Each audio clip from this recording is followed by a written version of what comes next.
Bueno, muy buenas tardes. Gracias por venir. Yo quiero agradecer a la Fundación Caja Canaria la oportunidad de este coloquio, porque creo que estamos en unos tiempos y en unos días convulsos en los que es bueno reflexionar sobre lo que nos está ocurriendo, sobre lo que puede ocurrir, y tenemos a dos invitados de lujo. Son dos grandes juristas, especialistas en Derecho Internacional y en Derechos Humanos, y han dedicado su vida y dedican su vida a estudiar todos los casos de posibles violaciones de derechos humanos y los sistemas políticos y la cuestión de las víctimas, que siempre es tan complicado de tratar ese asunto. Son Joan Garcés, a mi derecha, y Joaquín González Ibáñez, a mi izquierda. Los dos son juristas y profesores y tienen una amplia trayectoria tanto en Europa, en América, como en España, por supuesto. Entonces yo quería, en primer lugar, pedirles un diagnóstico de la situación, si es posible. ¿Cómo ves este momento? Buenas tardes. En primer lugar, muchas gracias a la Fundación por la amabilidad de invitarnos a estar aquí en esta isla de Tenerife y reunirnos con ustedes en torno de un tema de la justicia que pensábamos orientar en una perspectiva más bien académica y retrospectiva. Pero habida cuenta de las noticias que nos están llegando en las últimas horas, yo he cambiado lo que pensaba decirles para enfrentar directamente la temática que nos preocupa a todos aquí y en el conjunto del mundo. Porque se agolpan en estos momentos, en mi caso, muchas referencias personales e históricas, ¿no? Cuando oigo al presidente de Estados Unidos decir que en las próximas horas puede poner fin a toda una civilización, me viene a la memoria Albert Einstein, después del ensayo del uso de la bomba atómica en Hiroshima, dirigiéndose, yo he investigado en los archivos norteamericanos, y dirigiéndose a generales, estoy hablando de los años 40, de las Fuerzas Armadas norteamericanas, diciendo que el uso de la bomba atómica puede significar el fin de la civilización humana. La palabra civilización en la boca de Einstein, ¿no? Y al mismo tiempo me viene también a la memoria el gran clásico de las teorías militares, que es Clausewitz, analizando la guerra y hablando de la espiral hacia lo más alto, ¿no? Hacia el límite, de cómo el propio desarrollo de la guerra, cuando ambas partes están pensando que está en juego su propia sobrevivencia, hoy llamaríamos existencia, la espiral a los extremos, es decir, a usar la máxima capacidad de destrucción de la que dispone una o ambas partes. Y en este caso, pues tenemos, por un lado, dos potencias nucleares que están atacando a un país, y a su vez este país está utilizando su propia arma, entre comillas, con efectos atómicos, como es las consecuencias económicas que en el conjunto del planeta, desde aquí hasta el resto, en unos países más, en otros menos, está produciéndose ya en esta fase actual del conflicto. Y concretamente el gobierno de Irán anuncia que si las amenazas se llevan a la práctica, podría provocar una situación en que durante años el suministro de energía a través del Golfo Pérsico se podría ver amenazado, con las consecuencias catastróficas que tendría para para todo el mundo, directas e indirectas. En estas circunstancias, pues vamos a hablar, yo voy a hablar sobre este tema desde la perspectiva que no la que había originalmente pensado, sino desde la perspectiva de lo que está ocurriendo en estos momentos. Hola, Joaquín. Muchas gracias. Primero de todo, expresar mi gratitud nuevamente por estar aquí en la Fundación. Y continuando con Joan, yo quería, también cambiando quizás el tema que inicialmente habíamos pensado, centrarme en las víctimas. Yo soy profesor de Derecho Internacional y a veces hablamos de instituciones, marco jurídico, principios, y estamos en un momento de la historia en donde alguien, los presidentes Putin, Trump, hacen esas presunciones como que el sistema que nos permite la convivencia, que se llama el derecho, hubiera sido superado y que premisas que pensábamos habíamos conquistado tras la Segunda Guerra Mundial, Oppenheimer, los genocidios, estaban aseguradas. Entonces, me parecía importante que esta conversación, este tiempo de calidad, pensáramos que lo que vamos a debatir sobre precisamente estos abusos del derecho internacional, en la práctica, las personas, como decía Serrat, están detrás, las víctimas, y en particular me venía a la mente una expresión que luego he contrastado y no es cierta la traducción, pero Curcio Malaparte, en su obra Caput, él explica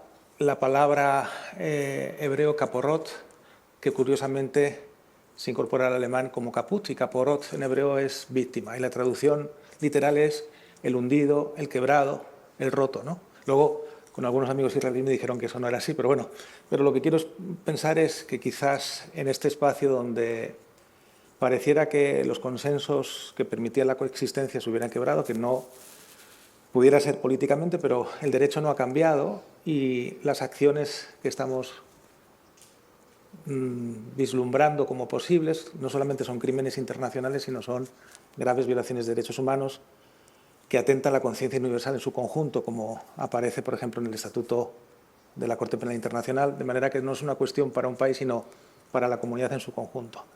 Y en ese orden de cosas creo que es importante, estaba pensando que como un reloj, si tuviéramos un reloj, estamos conversando sobre estas cuestiones que nos definen el futuro, pero también tiene que ver la manera en que proyectamos nuestras aspiraciones, nuestros principios, nuestros valores. Y yo creo que en el tema de hoy fundamental es el de la justicia, ¿no? Las víctimas, la justicia y nuestra responsabilidad con la memoria, que al mismo tiempo es una proyección del presente, del pasado sobre el futuro. Desde hace 80 años tenemos Naciones Unidas, que se creó con el consenso de un grupo de países pequeños, ahora lo forman muchos más países, que durante 80 años han intentado mantener un cierto equilibrio, ¿no? Sobre todo opinando e interviniendo cuando hay conflictos, ¿no?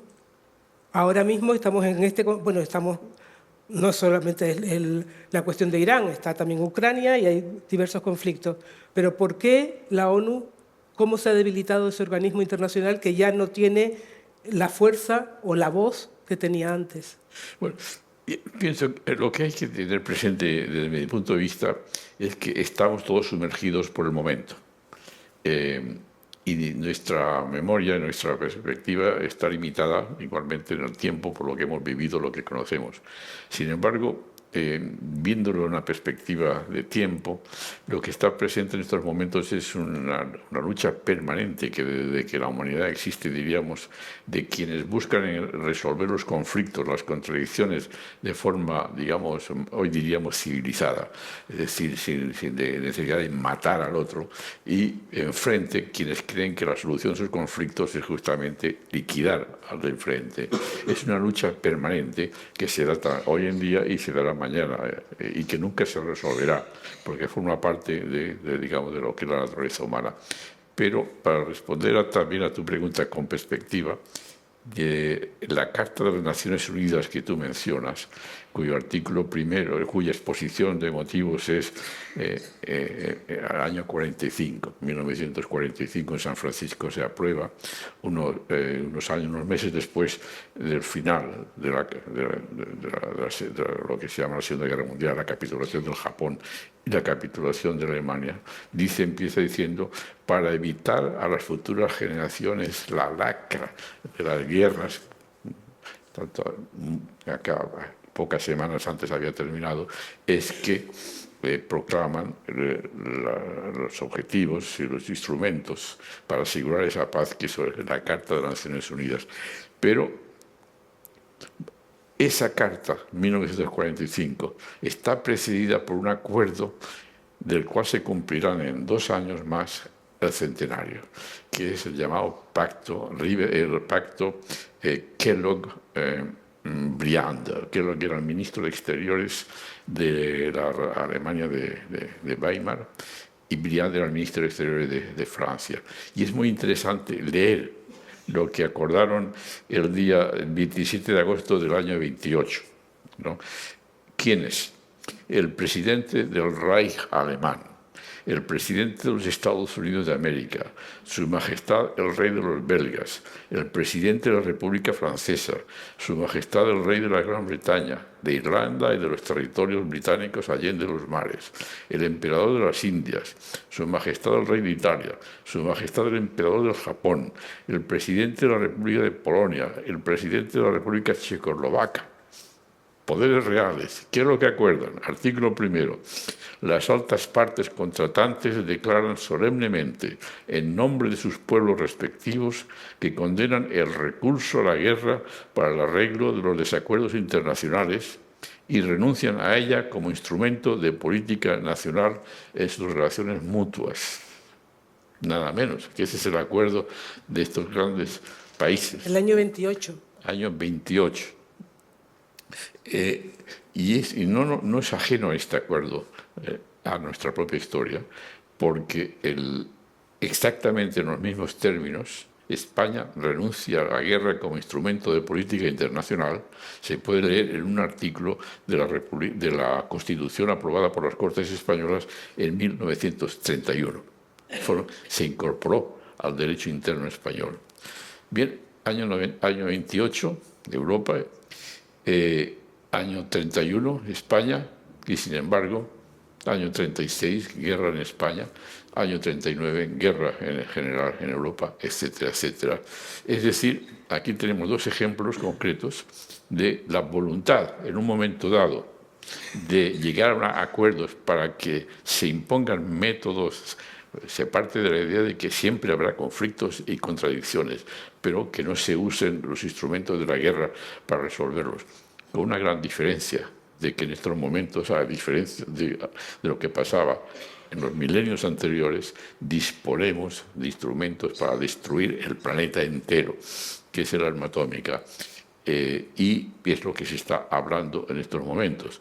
Y escuchando la radio norteamericana hace apenas unos minutos y en la francesa de otros países, el tema es si se va a utilizar lo que se llama en las próximas horas la amenaza de las llamadas bombas atómicas, de armas atómicas tácticas.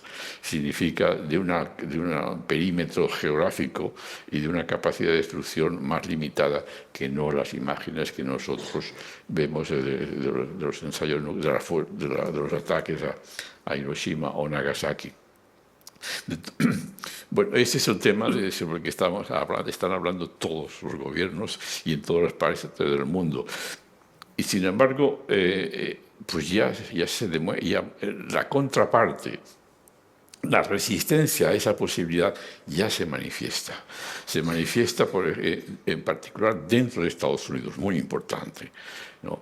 Hay varios generales que han sido destituidos de forma fulminante hace unas horas, nada menos que el jefe del Estado Mayor del Ejército, los generales al frente de los servicios jurídicos de las Fuerzas Armadas norteamericanas. Antes de la operación de Venezuela, el general jefe del Comando Sur con base en Panamá presentó su renuncia anticipada. No se explica lo que está pasando dentro de las Fuerzas Armadas del ejército norteamericanas, pero no es difícil pensar que hay resistencias dentro de las Fuerzas Armadas a cumplir las órdenes o llevar a los ejércitos por el camino que la dirección política les está marcando. Y eso es muy importante. Evidentemente, es un ejército disciplinado, pero la resistencia interna no puede ser ignorada por el presidente, a pesar de que está sistemáticamente sancionando a quienes se les resisten. Otro indicio de resistencia, la dimisión de hace un par de semanas del jefe máximo de la lucha antiterrorista en Estados Unidos, diciendo que Estados Unidos ha sido arrestado a una guerra por Israel, es decir, que ajena a los intereses propiamente de Estados Unidos. Y la última noticia que me llega hace unas horas, no sé si será verídica, lo publica un periodista de Kaiser, que es bastante respetable, que indica que el presidente de Estados Unidos acaba de cesar a la coordinadora de todos los servicios de inteligencia norteamericanos. Es decir, dentro de Estados Unidos se observa la percepción de que no pueden ir por el camino que está diseñando, al menos retóricamente, al presidente. Y eso se entiende. El presidente de Estados Unidos está en una situación jurídica absolutamente invulnerable. Y porque, por un lado, el Poder Judicial de Estados Unidos, en virtud del principio de separación de poderes, de una forma reiterada, la justicia norteamericana dice que no puede investigar ni sancionar, de acuerdo con la ley, las actuaciones exteriores del Ejecutivo, del gobierno de Estados Unidos, que el único control sobre lo que hace el Ejecutivo es político por parte del Congreso de Estados Unidos. Entonces, eso es, digamos, un pilar mismo de la justicia norteamericana. Pero a su vez se agrega que hace unos pocos meses la Corte Suprema actual de Estados Unidos, en una resolución, innovó en el sentido de que el actual presidente de Estados Unidos, haga lo que haga mientras es presidente de los Estados Unidos, tiene absoluta inmunidad, que ningún tribunal puede enjuiciar cualquiera que sea su decisión, es decir, inclusive si viola la ley interna de Estados Unidos. Naturalmente, para Trump esto significa lo que está diciendo, es decir, no reconoce límites ni en el derecho interno ni en el derecho internacional, y cuando le preguntan cuáles son sus límites, dice mi propia moral. Sin embargo, esa inmunidad no la tienen sus subordinados. Y aquí está, digamos, mi esperanza. Es decir, los generales que las pueden ejecutar, los civiles que las pueden ejecutar, no pueden invocar esa inmunidad absoluta que tiene el jefe del Estado norteamericano. Y se agrega que de lo que estamos hablando es de crímenes de guerra. Y los crímenes de guerra están perseguidos por el derecho internacional y también por el derecho interno. Por ejemplo, hay un caso muy famoso, el caso My Lai, que es en la guerra del Vietnam, las tropas norteamericanas llegan a una aldea, My Lai, y reúnen a los campesinos, a las mujeres y a los niños, y los matan a todos.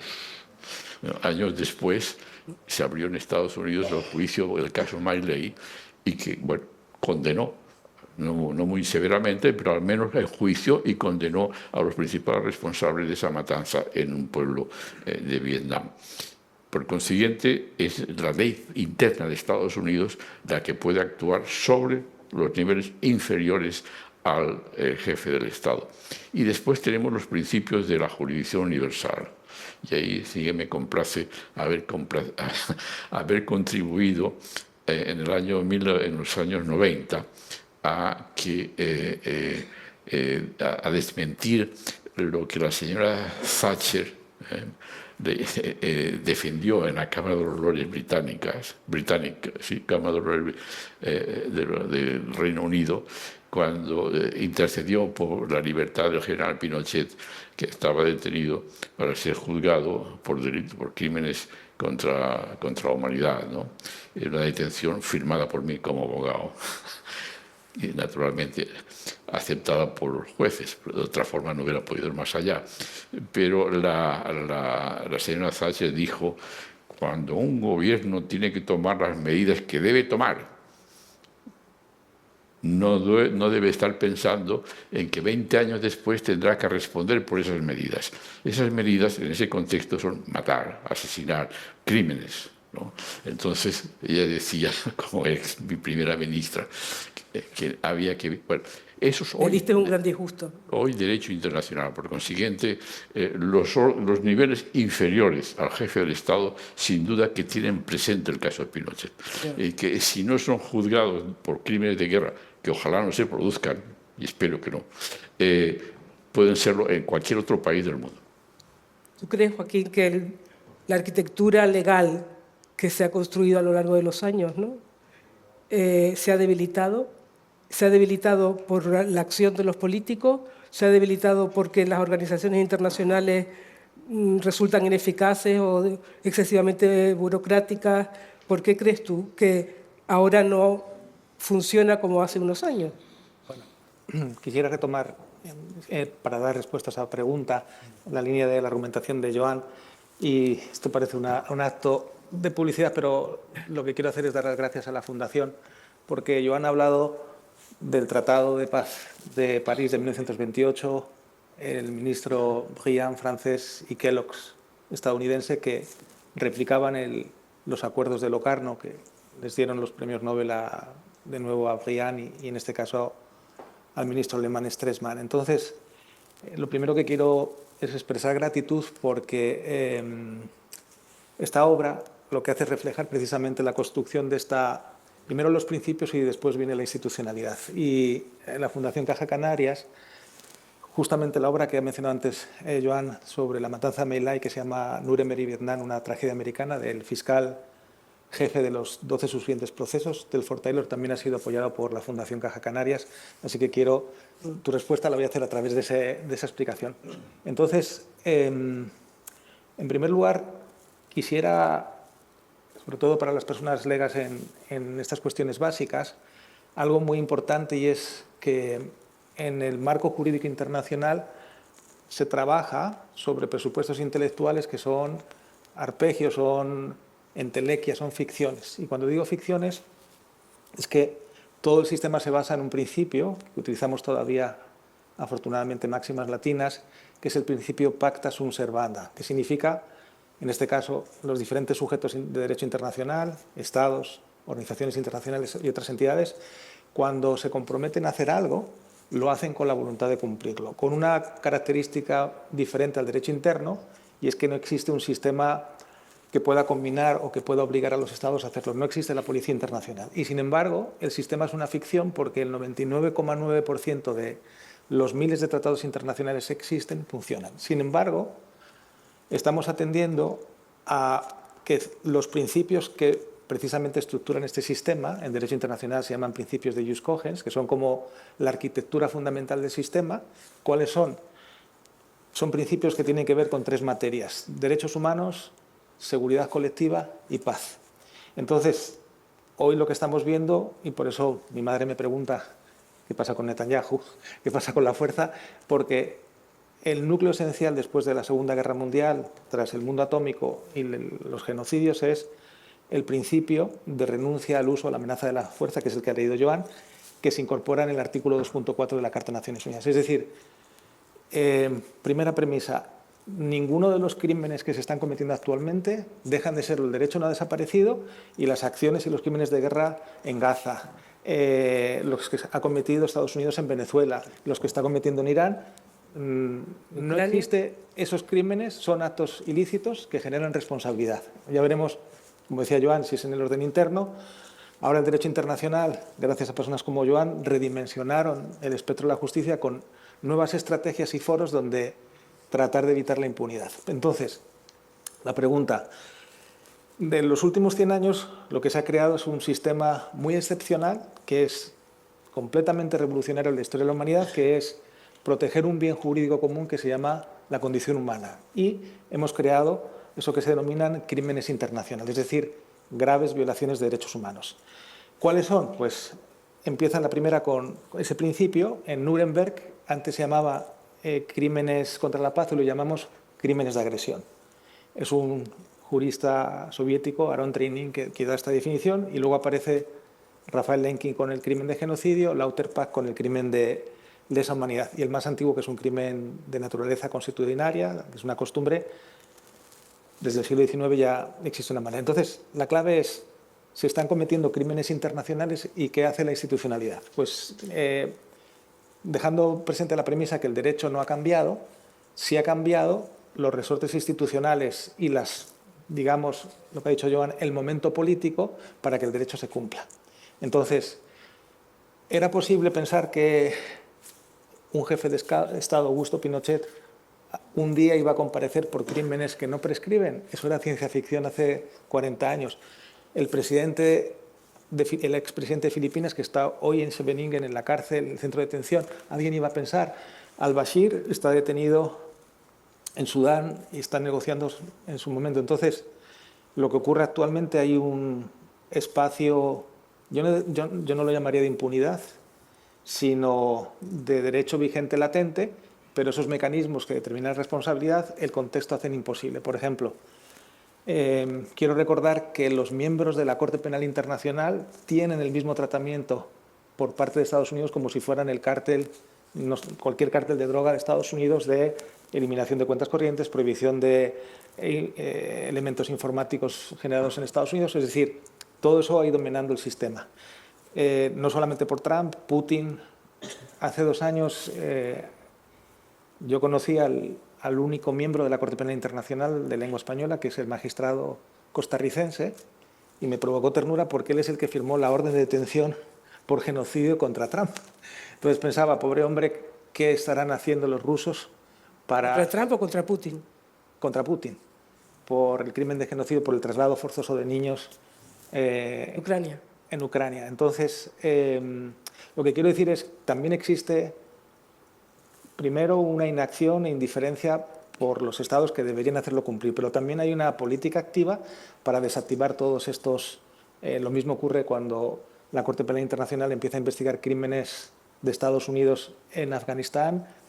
Trump adopta órdenes presidenciales contra los miembros. Entonces, y en este caso lo que estoy avanzando es una idea que es de Joan, es ahora mismo, pues como dicen los italianos, tutto sommato, pues no se puede hacer un análisis especialmente positivo, pero sí esperanzador, porque estoy seguro que en esta realidad que siempre es ciclotímica, eso, por lo menos el derecho no ha dejado de aplicarse, está vigente, no existen espacios ahora claramente de impunidad, pero yo también pienso que quien tiene el poder lo pierde, y cuando se pierde el poder las esferas de vulnerabilidad se expanden y las jurisdicciones se activan.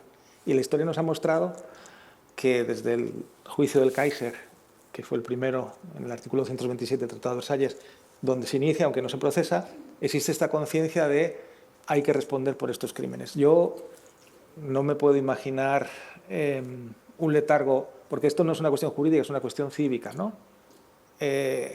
La justicia es un compromiso, yo creo que de la humanidad, y estos crímenes internacionales, una de las cosas más bonitas es que reflejan un interés no de un pasaporte, sino de una comunidad internacional. Entonces, claro que son momentos angostos de ineficacia del derecho internacional, pero para terminar, por ejemplo, es muy peligroso que ese discurso fatalista sea incorporado precisamente a la racionalidad de la política. La comisaria, la presidenta de la comisión, von der Leyen, llegó a decir, casi como si fuera un loro, el loro de Hitler era Ribbentrop, no digo que sea el loro de Trump, pero dijo, las normas han cambiado, es un nuevo sistema. No, las normas no han cambiado, el sistema funciona, el 99% de los tratados, incluso cuando Trump habla de aranceles, habla de aplicar un derecho internacional que haga cumplir eso. Los rusos no han violado nunca, desde Ucrania, en las misiones diplomáticas en el mundo, han cumplido sus obligaciones de pago de deuda, que son tratados internacionales. El sistema está imbricado. Sin embargo, uno de los principios que basa nuestra convivencia, que es el no uso o la amenaza de la fuerza, tenemos un momento crítico en donde pareciera que no fuera. Pero yo, por ejemplo, tengo críticas a la institucionalidad. Por ejemplo, para mí ha sido una gran decepción la Secretaría General de Naciones Unidas. Yo no he visto al señor Guterres arriesgar nada, ¿no? Arriesgar en el sentido de hagamos cumplir este compromiso que es de la humanidad. ¿Pero eso es por impotencia o...? Bueno, también será por preservación, ¿no? Porque no debe ser fácil.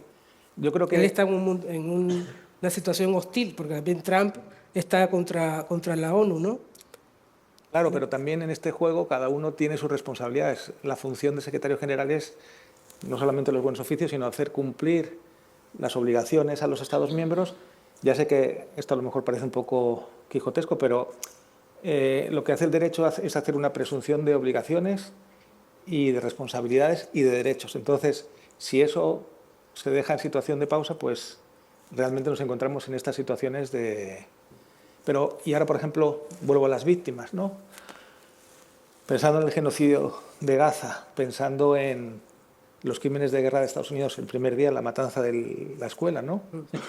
¿Dónde está? O sea, ya no solamente el recuerdo, la memoria, la construcción, porque el derecho, eso lo decía Fritz Bauer, se construye sobre la categoría del no. ¿Cómo ponemos límites precisamente para generar estas responsabilidades a las conductas? Entonces, ahora lo que nos está pasando es que esa máquina es más timorata porque no se activa, pero nadie ha dejado de hacer las investigaciones. Los fiscales en Ucrania, la Corte Penal Internacional siguen con esa labor. Y cuando cualquier persona, en mi caso, para mí Dion ha sido un punto de referencia de admiración, reinventan escenarios. Es decir, si no creamos, si las Cortes internacionales, las Cortes nacionales, los tribunales internacionales no funcionan, los tribunales internacionales parece que están, ¿por qué no creamos otros instrumentos? Jurisdicción nacional. Hace poco, hace 3 años, Alemania juzgó crímenes cometidos en Siria, torturadores sirios que luego se colaron como refugiados, y una de las víctimas dijo, ahí está, y hay ya 2 sentencias. Entonces, ¿qué ha ocurrido? Que nos da muestra que el proceso pues es más difícil, pero es un momento... Bueno, ahora yo estoy compungido porque no, efectivamente el mundo a lo mejor cambia el tempo, ¿no? Pero las normas internacionales no dejan de estar en vigor. Si hay un genocidio, es una obligación de perseguir y sancionar que no cesa.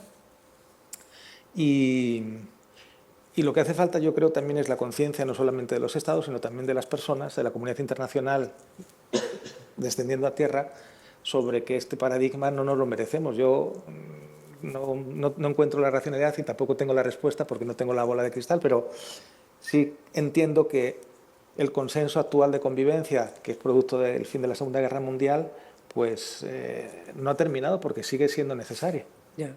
Pero cuando se leen los artículos, los 30 artículos de la Declaración de Derechos Humanos, por ejemplo, parece un mundo distópico, que se dice ahora, ¿no? Porque uno va leyendo artículo por artículo y lo contrasta con la realidad y es muy decepcionante, ¿no? Bueno, es que el derecho es el resultado de una lucha hasta que llega a plasmarse en normas internas o internacionales.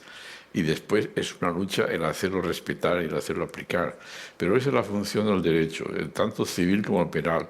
Si ustedes tienen casas arrendadas o van a comprar al mercado, saben que hay unas normas que están regulando lo que están haciendo y que si se salen de esas normas pueden incurrir en responsabilidades, ¿no?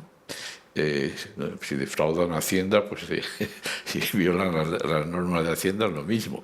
En el derecho penal internacional, hoy disponemos de instrumentos que hace cuando se crearon las Naciones Unidas, o antes, cuando el pacto que he comentado hace un momento, no existían. Entonces, uno de los legados de la tragedia que fue la Segunda Guerra Mundial es la sentencia del Tribunal de Nuremberg, que enjuició a los altos responsables del Tercer Reich alemán y que condenó lo que hoy se denomina el delito, el crimen de agresión, que es considerado desde entonces como el de mayor jerarquía internacional, porque se considera que todos los otros crímenes internacionales y contra la humanidad son unas consecuencias del crimen de agresión. Y eso lo estamos viendo hoy en la práctica cada día cuando abrimos el periódico. Hay una agresión en estos momentos, desde el día 28 de febrero, de dos países que sorprendentemente atacan a un tercer país que está negociando en esos momentos con el país que les agrede. Precisamente en el Tribunal de Nuremberg es muy importante leer la sentencia que enjuicia al ministro de Exteriores del Tercer Reich, que era von Neurath, cuando invadió Checoslovaquia. En un momento en que el gobierno de Checoslovaquia estaba negociando con el Tercer Reich el ultimátum que le había lanzado el canciller alemán en relación con los sudetes alemanes, desde hacía generaciones viviendo en Checoslovaquia. Y en plenas negociaciones invadió Checoslovaquia el Tercer Reich. O después el enjuiciamiento de Ribbentrop, ministro de Exteriores, que le sucedió en relación con la agresión contra Polonia. Pues bien, el primero fue condenado en ese juicio a meses de cárcel y Ribbentrop a la pena de muerte y a ser colgado y murió en la horca. Es el crimen de agresión. Y ese crimen de agresión está incorporado al Tribunal, al Tratado de Roma, que creó el Tribunal Penal Internacional, y es el que está animando a que los países aliados de Estados Unidos, como son los países europeos de la OTAN, todos han condenado la agresión del 28 de febrero a Irán. Entonces, que todos los países aliados de Estados Unidos estén unánimemente diciendo no, por ahí no vamos a ir, es el delito, la fuerza del derecho y de los precedentes históricos de qué significa la agresión a un Estado. Y cómo de esa agresión, como un racimo de uvas, van desprendiéndose otros delitos si se usa, por ejemplo, el momento atómico o no atómico, es decir, la amenaza de destruir toda la infraestructura de Irán es de efectos catastróficos que son no solamente un crimen de guerra manifiesto, sino que puede provocar consecuencias de carácter de genocidio. Si la gente no puede comer, si la gente no puede beber, porque la amenaza está en que ya se están bombardeando desaladoras del Golfo Pérsico que están alimentando el agua de cada día a millones de personas. De manera que cuando se ve que hay una reacción internacional, esta mañana el gobierno francés, aliado de Estados Unidos, ha hecho una declaración a través de su ministro de Exteriores diciendo que Francia condena las palabras del presidente de Estados Unidos de llevar a cabo la amenaza a las 8 de la noche, hora de Washington, en nuestras armadas, ¿no? Y bueno, es ahí esa lucha constante entre las dos fuerzas que históricamente, milenariamente se han venido dando en torno en cada momento histórico de lo que ha sido esa coyuntura de exterminio frente a maneras de evitarlo. Esta mañana también, leyendo la prensa, una pequeña chispa de lo que práctica de lo que estoy exponiendo. Afganistán, el oficial de las Fuerzas Armadas de Australia más condecorado de los que están vivos en Australia ha sido detenido en Australia acusado de crímenes cometidos en Afganistán. Es decir, cómo opera el derecho interno por crímenes de esta naturaleza cometidos, crímenes de guerra en este caso, en otro país donde las Fuerzas Armadas de Australia estaban actuando de una manera de acuerdo con el gobierno australiano legal, ¿no? Es decir, tenemos, quien lo ha dicho, tratados internacionales que sancionan y persiguen el crimen de genocidio, tenemos no solamente la Declaración de Derechos Humanos, que es una norma, digamos, de recomendaciones, pero no tiene la capacidad en sí misma de sancionar la infracción.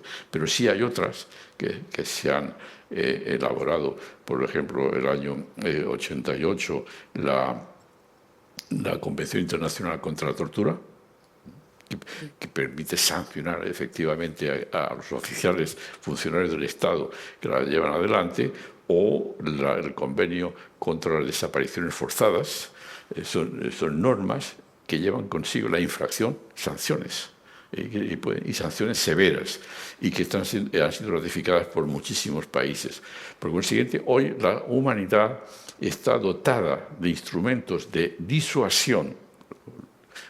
El derecho es disuasión, o de sanción si es vulnerado. En todos los códigos penales está prohibida el asesinato, está prohibido el robo, está prohibida la violación, y se están produciendo todos los días. Pero eso no significa, es la vida real, es la realidad. Pero la función del derecho es justamente decir, y tratar de evitarlo, y si alguien sobrepasa esa línea, la sanción. Hoy en día el mundo dispone de esos instrumentos, y cabe esperar que mañana a las 8 de la noche se haya convertido en retórica lo que son las amenazas de este señor, que ya dentro de Estados Unidos hay voces muy importantes y muy influyentes. El presidente en el Senado de la minoría demócrata, que están evocando que este señor puede estar mal de la cabeza, y que el artículo 25 de la Constitución de Estados Unidos permite al gabinete destituirlo por incapacidad y que asuma el poder el vicepresidente de Estados Unidos. A ese nivel está en estos momentos la discusión pública en Estados Unidos. Por consiguiente, esperemos que asistamos en unas horas más esta noche a un nuevo TACO.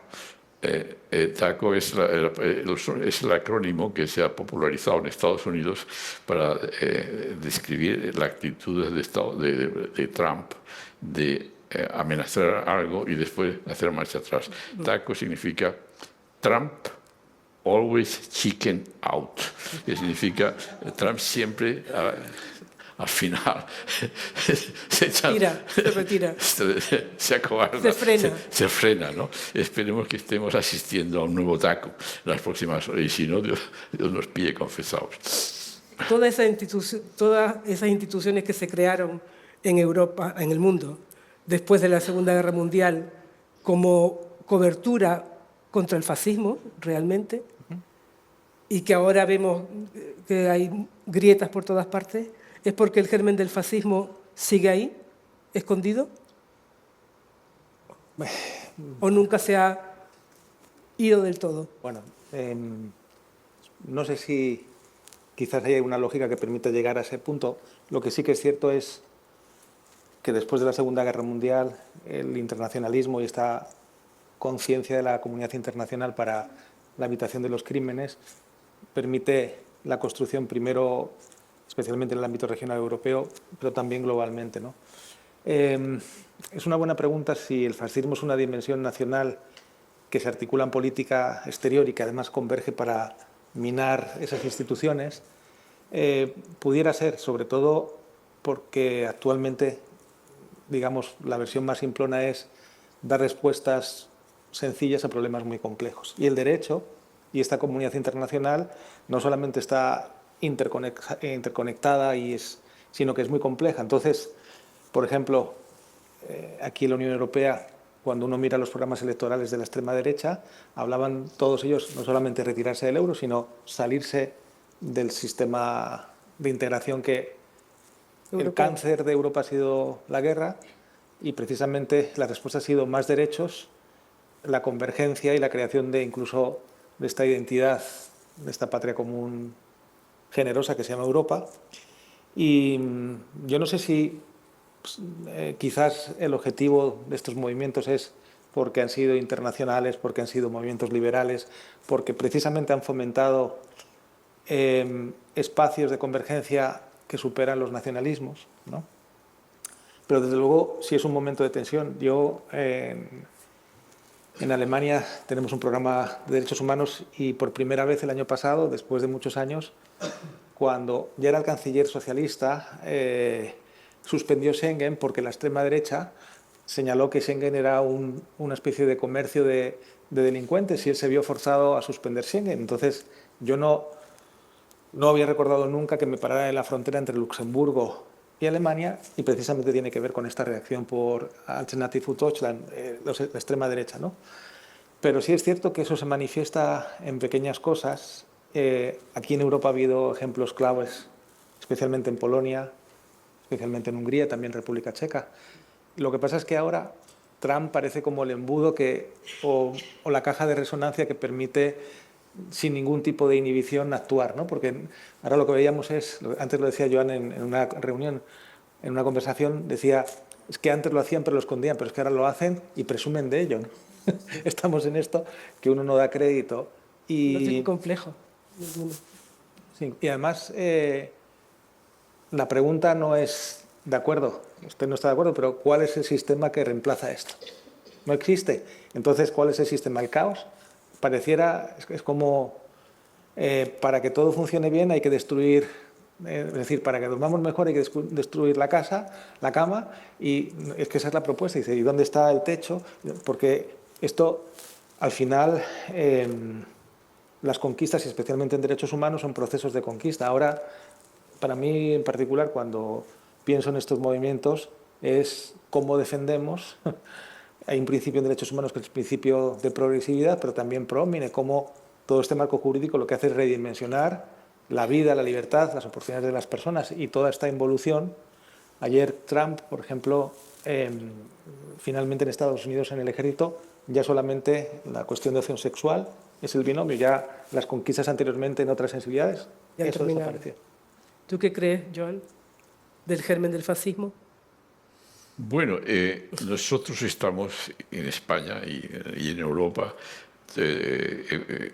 por la generación de mis padres, conoció el fascismo.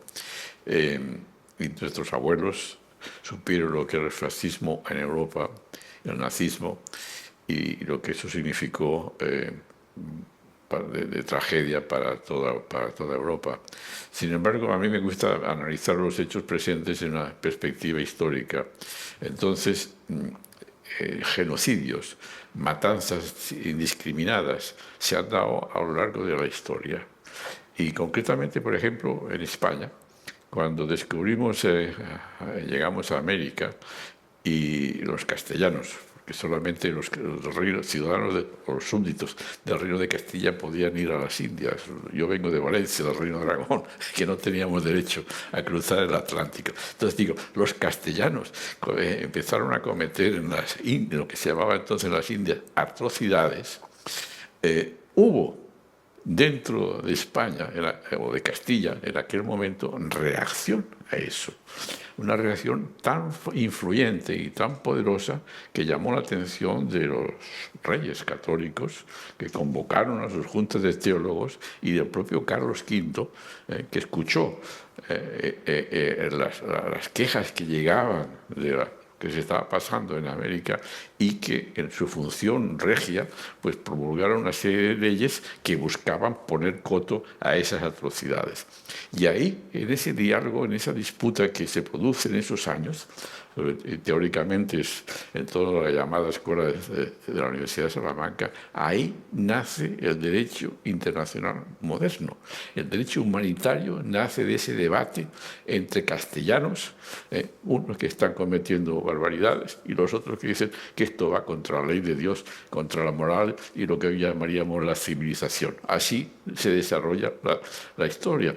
Por consiguiente, en estos momentos, el fascismo, desde mi punto de vista, es una manifestación temporal en la historia de fuerzas conservadoras que reprimen de manera sistemática internamente y externamente, pero que tiene unos antecedentes que no se llamaban fascismo, sino otra cosa, y que está presente hoy y estará presente mañana. De forma que eso forma parte de la naturaleza humana. Yo le pregunté una vez a un filósofo francés en los años 70, yo era muy joven. Me preguntó, oiga, dígame usted que ha estudiado tanto y ha publicado tantas cosas tan interesantes, ¿por qué las guerras no hay manera de evitarlas? El hombre reflexionó un momento y me respondió con una frase que nunca he olvidado. En francés, l'homme est un animal prédateur. Es decir, el hombre es un animal depredador. Y es decir, cierto, somos animales, desde luego, y que además somos depredadores. La naturaleza lo está sufriendo desde hace mucho tiempo. Y que podemos llegar a destruir el planeta, hoy existen los medios técnicos para hacer la depredación total, ¿no?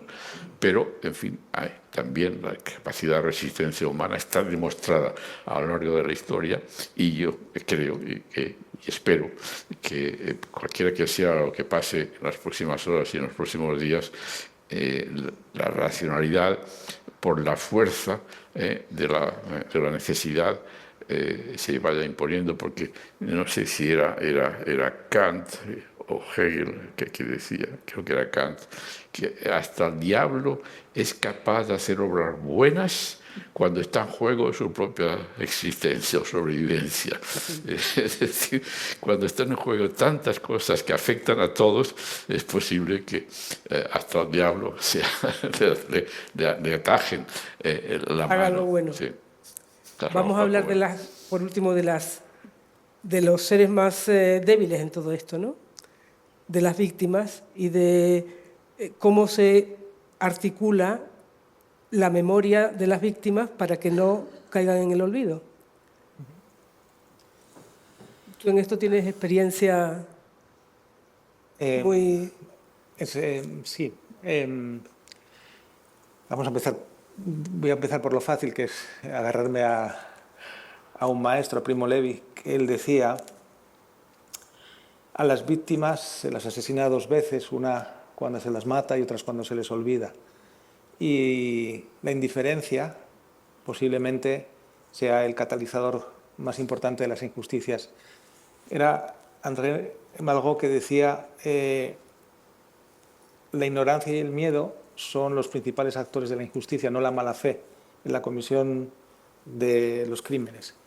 Y con las víctimas, precisamente, y también dentro de la imperfección del sistema, lo primero que quería señalar es que esto parece una obviedad, pero creo que está delante de nosotros, es la fortuna también de ser víctimas en donde ocurren las situaciones en donde hay entornos, hay empatía y hay voluntad de que las víctimas no desistan, no queden en el olvido en su búsqueda de la justicia. Lo que quiero decir es, si hemos logrado, por ejemplo, estoy pensando en el genocidio de Guatemala, Ríos Montt, como era imposible que se conociera en Guatemala, se instruye la Audiencia Nacional y después la Corte Suprema de Guatemala la activa y finalmente es condenado, aunque luego la Corte Constitucional.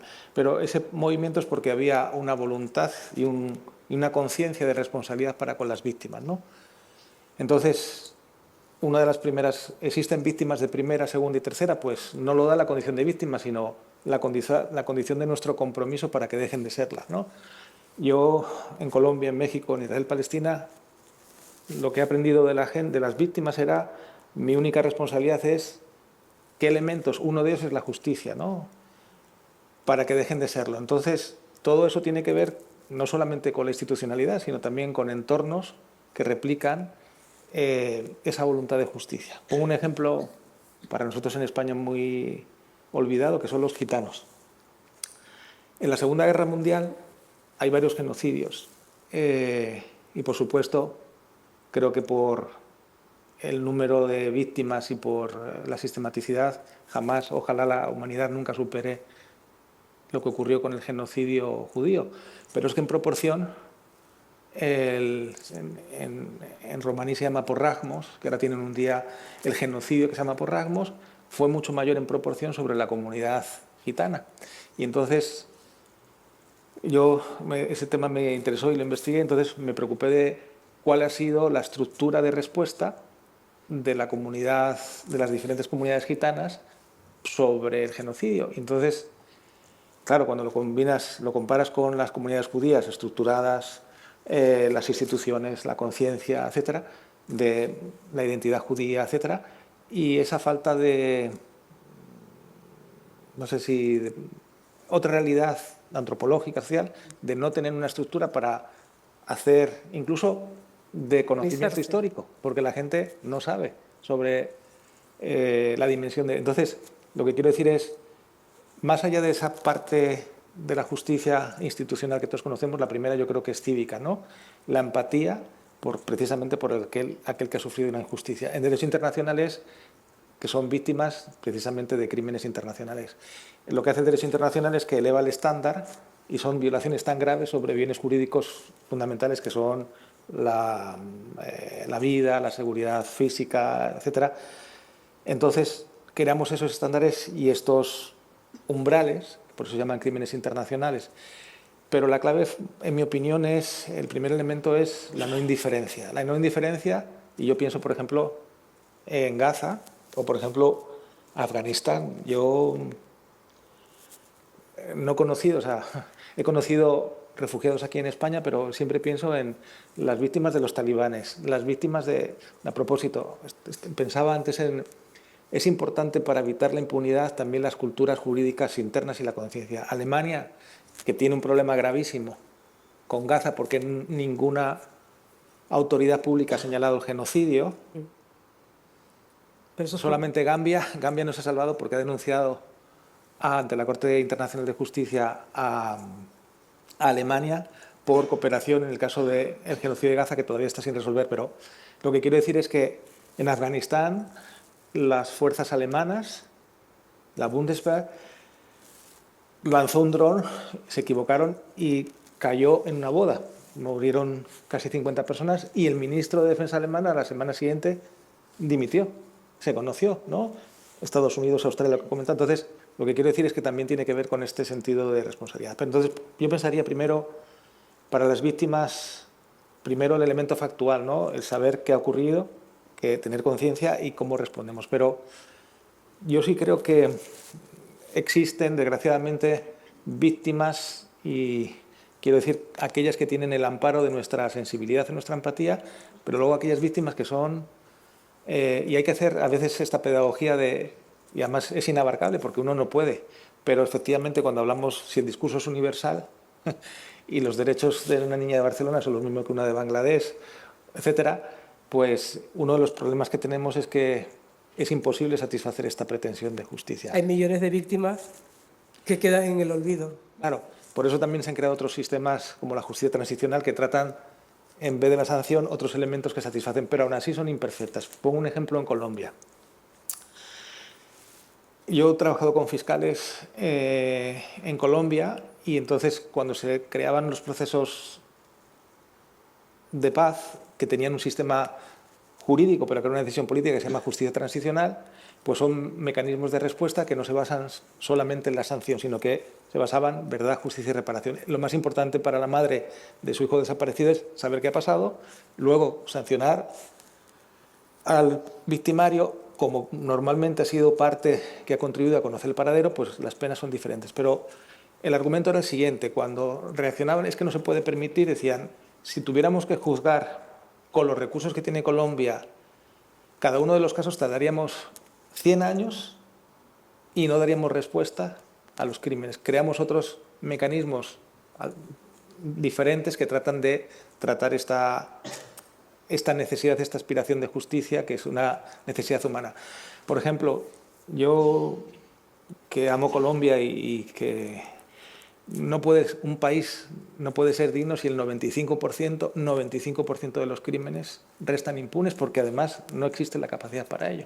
Entonces, a mí no me ha pasado nada, pero siempre pienso, trabajando con las víctimas, es muy difícil pensar que te puede pasar eso, pero que tu comunidad es incapaz de responder al secuestro, a la desaparición. Entonces, por eso digo, cuando tú ves la estructura, las instituciones cómo se forjan, porque son elementos de civilidad y de progreso, tener instituciones solventes es imprescindible. Una parte muy importante ahora, y en el discurso político, en el barro político, es la degradación del Estado de Derecho, que tiene que ver con las instituciones. En el ámbito internacional, pues es evidente, como hemos visto antes. Pero yo hablaría, precisamente, cuando hablamos de víctimas, pues vería en dónde quién se preocupa también porque el relato esté presente, y luego lo último sería qué mecanismos jurídicos tratamos para responder. Pero yo, por ejemplo, en crímenes de desaparición forzada, trabajando con familiares, para mí se me hizo siempre muy difícil ponerme, porque siempre veías 2 primeros años el padre y la madre que acababan destrozados, luego venían los hijos y luego venían los familiares, y después de 10 años que ni siquiera había aparecido. Y luego, por ejemplo, en el caso, estoy pensando en el conocido Yasinapa, que las propias instituciones han participado, o que yo he visto el maltrato de las propias víctimas por la Fiscalía. Digo, no sé qué pensará, o sea, una víctima que te han matado. Lo digo porque aquí hay que pensar en, o sea, de lo macro, pensar en cómo las comunidades se comprometen a... Porque de otra manera, sería muy fácil decir el sistema no funciona, ¿no? El sistema tiene pequeñas conquistas, replican esas sensibilidades, y además porque hay ejemplos que funcionan, ¿no? Pero yo, por ejemplo, ¿cuántos millones? O sea, 1,5 millones de gazatíes, quizás haya 70.000 personas enterradas. Yo no he escuchado, pero en Gaza tiene que haber un hedor terrible, ¿no? Porque ahí están debajo los cuerpos, ¿no? En Nuremberg, cuando empiezan los procesos, lo contaba Jackson, es que al entrar, las Trümmerfrauen, que estaban quitando los escombros, todo olía a cadaverina. Entonces, ¿dónde están las más de 70.000 personas? Entonces, yo no tengo respuesta, o sea, es imposible que nadie con sentido común, o sea, que de un argumento veraz, pues pueda decir a eso. Yo no tengo respuesta, pues en mi conciencia, yo he escrito sobre el genocidio, pero realmente en esos casos me parece que no solamente no tenemos los instrumentos, y también veo difícil la respuesta. Entonces, yo no quisiera ser fatalista, pero aquí también hay que empezar por las pequeñas cosas. Primero, la conciencia de lo que ha ocurrido, generar este elemento de responsabilidad y de empatía, y luego otros mecanismos diversos. Pero no llamaría al sistema fallido, pero desde luego con los recursos y con el compromiso actual de la comunidad internacional en el presente estadio sería una temeridad decir esta víctima, esta respuesta. Es que eso no existe. ¿Tú opinas lo mismo, Joan? De nuevo, me gusta ver las cosas en perspectiva. A corto plazo, en lo inmediato, evidentemente lo que está describiendo Joaquín es la realidad, y también en la propia España. Sin embargo, yo siempre digo que mira, el derecho penal actual, vigente, sobre todo el internacional, tiene una fecha de nacimiento, que es 1945. El Tribunal de Nuremberg se constituye, y en 1946 la sentencia, y los principios de esa sentencia y del estatuto del Tribunal de Nuremberg, en diciembre del año 47 la aprueba la Asamblea General de Naciones Unidas, y son principios de derecho internacional hoy vigentes. Bien, en la historia de la humanidad, de los genocidios que conocemos, los que están registrados, que los leemos cuando estudiamos la historia, ¿qué significa 1945? Es un simple parpadeo de la historia. Es decir, es muy reciente, miles de años de genocidios, de matanzas. Léanse la Biblia y las verán allí expuestas, ¿no? Entonces, estamos viviendo un momento en que ha parpadeado la historia, y sí, bueno, evidentemente es un parpadeo, pero hemos entrado en una fase en que la conciencia de esos crímenes y la voluntad de evitarlos o de sancionarlos no tiene paralelo en la historia. Y lo estamos viendo, vamos a ver los próximos días qué pasa. Hoy el mundo no está siguiendo a Estados Unidos en lo que está pasando en el Golfo Pérsico. Es manifiesto. ¿Quién apoya en el mundo hoy? ¿Qué país del mundo ha salido a decir que está apoyando a Estados Unidos? Ninguno. En cambio, sí que han salido muchísimos países, empezando por los nuestros y por este país en el que estamos, que está diciendo no, por ahí no vamos a ir, no debemos ir. Eso es nuevo. Porque son los propios, reitero, los propios aliados. Por supuesto que los adversarios también lo dicen, o están callados como China está callado, también Rusia, observando, pero no son indiferentes a lo que va a pasar en las próximas horas, en los próximos días. Lo que sigue, es decir, yo no es que sea un optimista, sino que quiero ser realista de que hay cosas muy graves que están pasando y otras que pueden pasar, pero hemos hecho progresos y tenemos instrumentos que hace 2 generaciones no existían. Eso no significa no darse cuenta de que ahí en Oriente Medio y en Europa Occidental oriental se están dilucidando opciones de unas proyecciones futuras enormes. Es evidente, porque en Europa Oriental tenemos un país que tiene arma atómica y que no puede dejarse vencer, porque dicen que antes de ser vencidos usarán la bomba atómica. A su vez, hasta hace poco, el otro lado, Ucrania, estaba respaldado por la administración norteamericana, que tampoco podía dejarse vencer en Ucrania porque tienen la bomba atómica. Ese era el debate en Europa hasta que Trump fue elegido con la promesa de que él podría acabar con la guerra de Ucrania en una semana. En el caso de Irán, estamos viendo a un país que ha cometido un genocidio. El siglo XX empezó con el genocidio de los armenios durante la Primera Guerra Mundial, y el siglo XXI ha empezado con el genocidio de los palestinos, ¿no? Pero a diferencia de lo que les pasó a los armenios, voy a dar un ejemplo que es muy conocido. Cuando el canciller alemán en el año 36 o 37 reunió a sus generales para decirles que iba a invadir a Polonia y a Ucrania para eliminar a un porcentaje importante de la población eslava de estos países y distribuir las tierras, sobre todo las tierras de Ucrania, que son muy fértiles en agricultura, a campesinos alemanes, familias alemanas que irían a trasladarse como dueños de las tierras quitadas a los eslavos de Ucrania. Hubo algunos generales presentes que dijeron que eso iba a provocar un gran escándalo internacional y una gran conmoción, ¿no? Porque eran crímenes los que estaba planteando el canciller Hitler, ¿no? Y la respuesta de Hitler se conoce. Dice, ¿quién se acuerda hoy de las masacres de los armenios? Apenas habían pasado 20 años y ya no se hablaba de eso. Entonces Hitler entendía que, puesto que el mundo se había olvidado de las masacres a los armenios, pues lo mismo iba a pasar respecto de las masacres que estaban diciendo los generales que iban a cometer en los países vecinos. Pues bien, ahí se paró la rueda, ¿no? Dijeron, no, esto no se olvida. Y eso yo creo que va a influir. Lo que está pasando en Gaza, lo que ha pasado en Gaza y está continuando pasando, lo que está pasando en el sur del Líbano, obedece a una estrategia que está perfectamente conocida y que tiene unos objetivos también muy claros.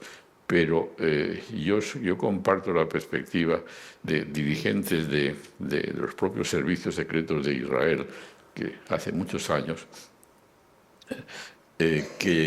han sostenido y sostienen que esa estrategia es una estrategia que va al fracaso, que llegará al fracaso, que podrá ganar victorias, indudablemente las está ganando, pero que al final perderá la guerra. Es decir, que el Estado de Israel como tal no puede sobrevivir en base exclusivamente a matanzas y genocidios, y que su sobrevivencia depende de que llegue a un acuerdo con los palestinos. ¿Y cuál sería ese acuerdo? Pues también es conocido, es decir, una federación en que los judíos, los israelíes puedan vivir en seguridad y a su vez los palestinos también puedan ser. Y esas son las fórmulas políticas de la federación, ¿no?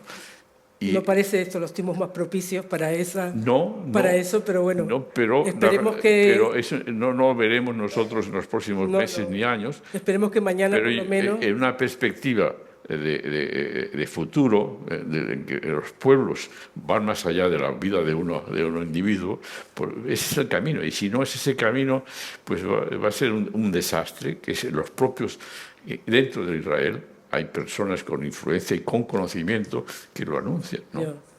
Bueno, vamos a ver si alguien quiere hacer alguna pregunta a los profesores.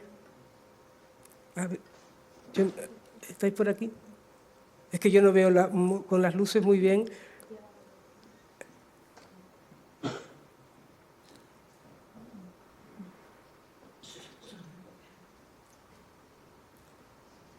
Hola, buenas tardes. Ha sido muy interesante lo que han planteado, así que les doy las gracias. Normalmente oigo las noticias con la radio, pero últimamente cuando llegan las noticias cambio de canal y pongo radio clásica, sobre todo para proteger mi esperanza, porque las noticias tal y como están me hunden totalmente, ¿no? Claro, me hago una pregunta, realmente dos, la segunda se la traslado a ustedes, pero la primera pregunta es ¿cómo acceden mentes tan perversas a tener ese poder? Es que no me lo explico. No voy a contestarme con esta pregunta, pero la segunda pregunta que sí les traslado, no sé si es una pregunta anacrónica, pero ¿podemos conseguir que la democracia sea más justa? Porque de verdad que siento que hay errores en el sistema de convivencia que nos hemos dado. ¿Democracia y justicia pueden ir de la mano? Digo que es anacrónica la pregunta, pero ¿pueden ir de la mano? Yo no creo que sea anacrónica. Es de absoluta actualidad y de permanente actualidad. Pero usted lo puede ver eso en todos los terrenos, democracia y justicia. Pase usted al terreno civil, a la vida cotidiana, a su contrato de arrendamiento, a su contrato de compraventa de un coche. ¿Es posible la justicia y la democracia en el derecho civil? Sí. Usted está viviendo en democracia y está haciendo que el derecho le proteja en su vida cotidiana, en su relación con empresas, con sus vecinos. En el derecho penal internacional son los Estados, evidentemente los sujetos, ¿no? A diferencia del derecho civil, que estoy de este ejemplo, en que si a usted le venden un coche y lo han estafado, puede quejarse y puede ir a un tribunal y ser recompensado o indemnizado por el daño que le han hecho. Pero en el derecho penal internacional entre los Estados no hay una entidad superior que tenga esa capacidad de sancionar al infractor en la misma medida que lo hay en el Estado de Derecho de los Estados-nación, ¿no? Excepto que haya un acuerdo internacional para sancionar al infractor. Y ahí también se han hecho progresos. De hecho, en la historia de la humanidad, nosotros decimos somos ciudadanos, pero el concepto de ciudadanos y no de súbditos tiene una fecha muy concreta de nacimiento, que es fines del siglo XVIII. Hasta fines del siglo XVIII somos súbditos. A partir de la Revolución Francesa surge el derecho del ciudadano como sujeto de derecho. Y hoy ejercitamos nuestros derechos como ciudadanos. Pues bien, la humanidad como sujeto de derecho apenas nace a partir de 1945, en que la humanidad es el crimen contra la humanidad, es decir, la humanidad es un sujeto de derechos y quien la viola es la humanidad entera quien tiene que reaccionar para sancionar a ese criminal. Son los crímenes contra la humanidad. Por consiguiente, estamos viviendo apenas, ¿cuántos? 50, 60 años de que la humanidad como sujeto está exigiendo ser respetada y ser sancionada si es violada. pues hay que ver las cosas en esa perspectiva. Entonces podemos sufrir, sobre todo los que están siendo las víctimas de esos crímenes horrorosos, ¿no?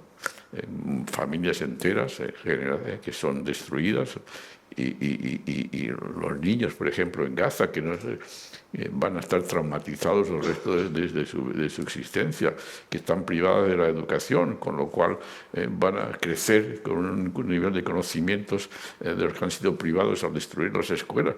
Son cosas dramáticas, pero bueno, la lucha está planteada, no se va a resolver a corto plazo, pero yo creo que ya la humanidad tiene conciencia de que como tal tiene unos derechos que preservar y que asegurar, y que se va a ir avanzando si no algún loco, evidentemente, que tiene la capacidad de destruir, no es capaz de interrumpir el desarrollo de la civilización. Yo quiero añadir ahí una parte quijotesca que me parece importante en estos análisis. Cortázar lo dice en Rayuela, me gusta esa frase, dice: la esperanza pertenece a la vida, es la misma vida defendiéndose. La esperanza es un elemento irracional y el optimismo que te permite entender que hay otras cosas diferentes, ¿no? Yo creo que no hemos mencionado algo que es una sombra muy grande en este contexto, que es los medios de comunicación y la inteligencia artificial, que no coadyuvan a esa aspiración necesaria de o justicia y democracia, ¿no? Porque hay señores medievales que controlan estos sistemas. Lo digo porque el escenario no solamente es difícil, sino que además estos elementos lo hacen todavía más. Pero yo creo que aquí hay un elemento irracional de optimismo que no nos podemos negar. Y la esperanza, no sé, yo trabajo en esto por mis hijos, en el sentido que me gustaría, o incluso más importante, por los hijos que no conozco. Entonces, eso es un elemento irracional, pero también que permite entender que merece la pena. Pero desde luego las sombras y son veraces, pero también esta idea de progreso que proyectaba Joan también es cierta. Pero, no sé, hay creo que una parte de cierto tener perspectiva, ¿no? Y los horizontes, pues esos nunca los imaginamos, pero están ahí. Hay una frase de un correligionario de Mandela. Mandela para mí fue mi héroe en derechos humanos. En la adolescencia y todavía es mi personaje favorito. Había diferentes minorías en Sudáfrica y había dentro de la minoría blanca había grupos judíos, y uno de ellos luego fue magistrado de la Corte Constitucional, que ahora he olvidado el nombre, pero me vendrá. Él estuvo exilado en Mozambique y los servicios de seguridad del apartheid pusieron una bomba, perdió el brazo y perdió un ojo. Cuando Mandela llegó al poder en el 94, él fue nombrado magistrado, y Mandela hizo una cosa muy excepcional, que era la misma cárcel que estuvo Mandela y 50 años antes Gandhi, fue destruida parcialmente y se construyó la Corte Constitucional de Sudáfrica, ¿no? Y hoy, si vas a Sudáfrica, ves todavía esa parte. Bueno, yo utilizo esta frase que es de Alvin Sachs, se llama El magistrado, que me parece extraordinaria, y es la siguiente. Está en su biografía, por eso la cito aquí. Dice: todas las revoluciones son imposibles hasta que acontecen, entonces devienen inevitables. Todo lo que estamos hablando de justicia y derechos humanos es porque alguien dijo no, una mujer no tiene derechos, esa persona que es negro tiene... Alguien dijo no porque la revolución cambió el paradigma, ¿no? Y es verdad, yo le doy la razón, todas estas cuestiones de derechos humanos es la impunidad, no porque alguien dice el paradigma tiene que cambiar. Todas las revoluciones son imposibles hasta que acontecen, entonces devienen inevitables, ¿no? Yo pongo siempre mi ejemplo, ¿no? De la generación de mis padres a mis abuelos.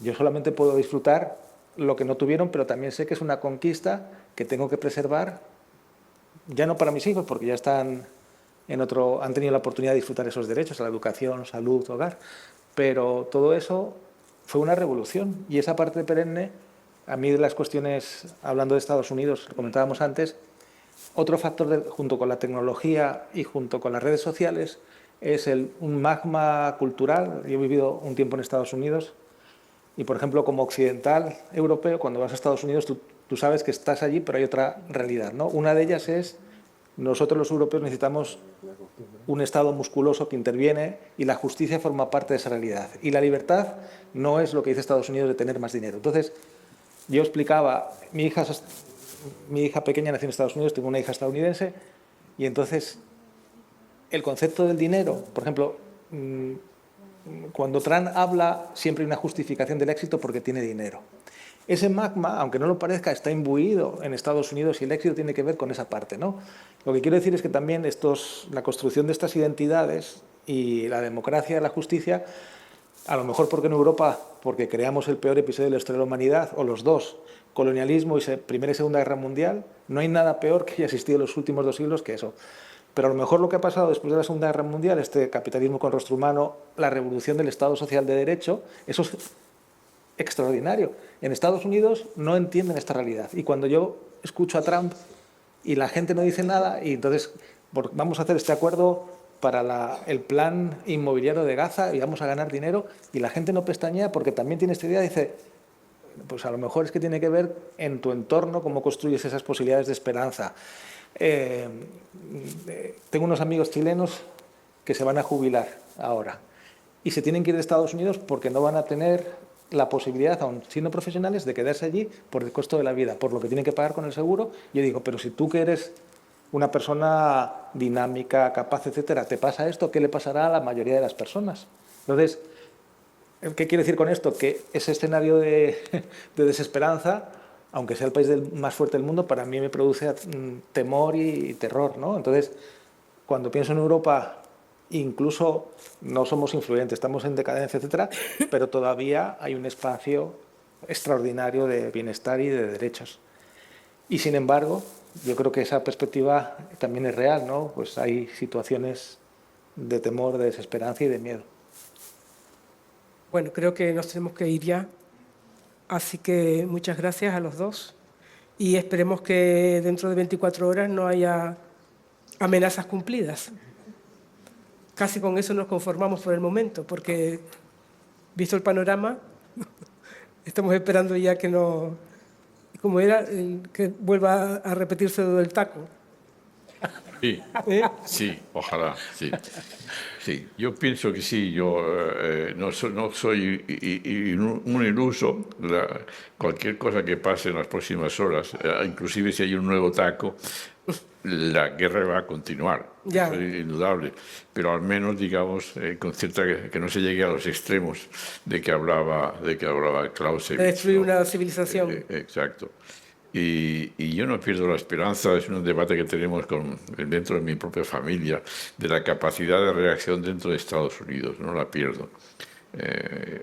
Concretamente, Estados Unidos en su política exterior ha cometido muchas intervenciones, muchos cambios de régimen por la fuerza.